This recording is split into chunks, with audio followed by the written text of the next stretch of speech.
Okay, today is Wednesday, April 16th, 2025. Um, and today as I was thinking about what I was going to say on the video, um, I kind of made a mental list. And, I always say that you start and end your day with, if nothing else, with the attitude of gratitude, thinking of things, making a mental list of the things that you're grateful for. Whether that is something big, or it could be just the fact that you're breathing again, that you're able to see, that you can hear, that you have a place to lay your head at night, you have a family. Those things are so beautiful, and honestly, those are true wealth. And I understand that that if you're suffering financially, you can only, you say that's great and all, but I need some money to take care of those people, and I get that. One of the videos I was listening to, and Neville Goddard was talking about how people would ask him, how do you create this supposed feeling of abundance and of the wish fulfilled when your reality is the bills are piling up, or your job is, you lost your job, or you've been looking for a job and you can't get one, which, that's what I'm experiencing. And his answer was, when you are imagining, you have to think of it like a movie. So everyone has seen a movie or heard a song and felt something, felt real emotion. You watch a movie and maybe you get really scared, or angry at the bad guy, or really sad, emotional, or just something that just feels good. You watch Rocky and you just feel good. Well, that's not real. That's a movie. So the point is that your inner mind, your soul, it does not know the difference. Your subconscious mind does not know the difference between the emotion that is brought on by something you physically experience, or something that you experience in your mind. And I kind of, to go back to probably the first thing that I ever did with manifesting, I had no idea I was doing that. But when I started weight training, I worked really hard. I have a really hard work ethic. And I got some results because I was young, and really pretty much anybody's going to. But in my mind, they were exceptional. And it was a little bit of a delusion, but a good thing, because I started to believe that I could just build whatever I wanted. And so I would imagine and envision my body. And, I'm 53 years old, and I'm in pretty great shape right now. If you go to my Gym Rat at TikTok and Instagram and YouTube, and I have a lot of videos there. And I don't want to get into that here so much, but just to say that as I was thinking of it today, I thought, realized that's what I was doing. I would go to the gym and I would work hard, but I had a expectation of results that I would get. I would, as I was working my arms, I was envisioning a rounded peak to the arm right there, and working my chest. I wanted it to bulge out, and I could see it in my mind.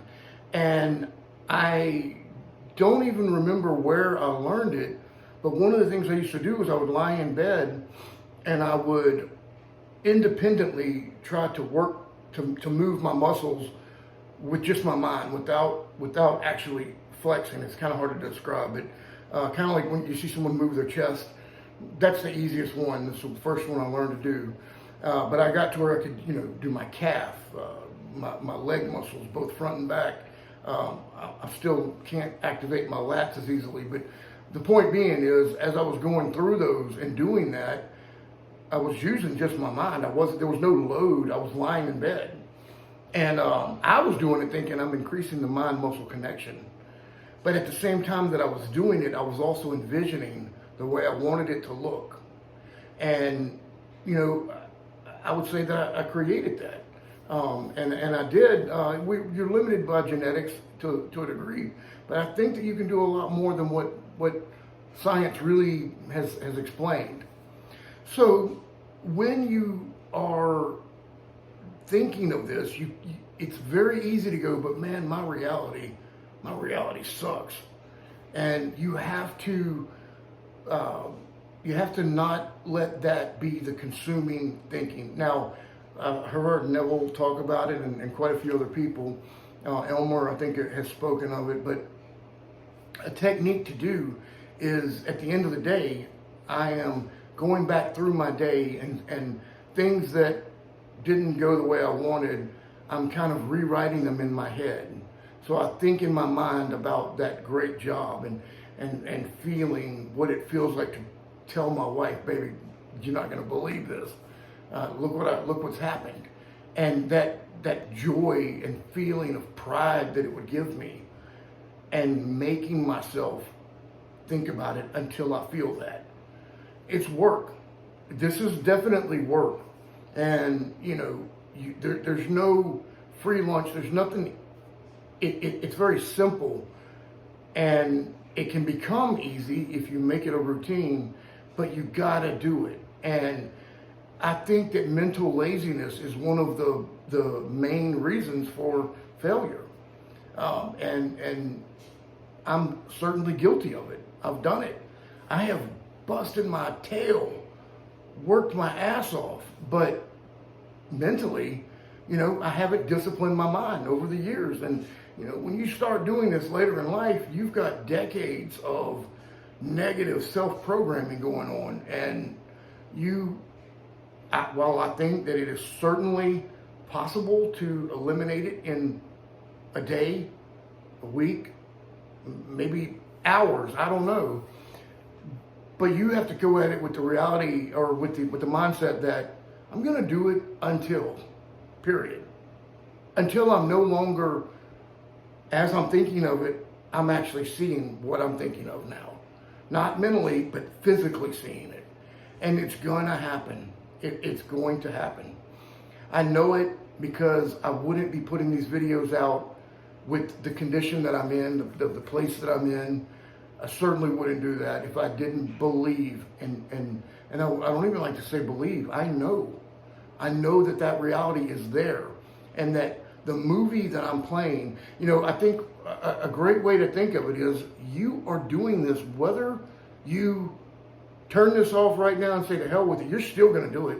You're going to do it one way or the other. And what I mean by that is, you're where you are because of the self-programming that you've done over the years. Now, there may have been bad things that happened and that affected you and caused you to think that way, but ultimately, you got to take responsibility.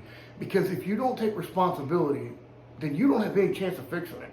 You got to leave it up to chance. And I'm not doing that. I got to look at it and say, I created the reality that I see, which means that I can create the reality that I know is for me. Anyway, I really appreciate you watching. Make sure that you try to set these things into place, and envision what you want. I'm envisioning the fact that I'm reaching people, and that someone is seeing this, and they see where I've gone by the time they've seen this, maybe, or maybe they're with me right now and they're just along for the ride, and they say, hey, if this knucklehead can do it, so can I. And so I appreciate it, and I'll be back Friday. I look forward to talking to you. This weekend it's Easter, and while I think that the reason we celebrate it is certainly misguided, but I do believe that the message of Jesus was the greatest message ever, and I just wish that everybody could truly follow it. Thank you for watching, and I can't wait to see you again.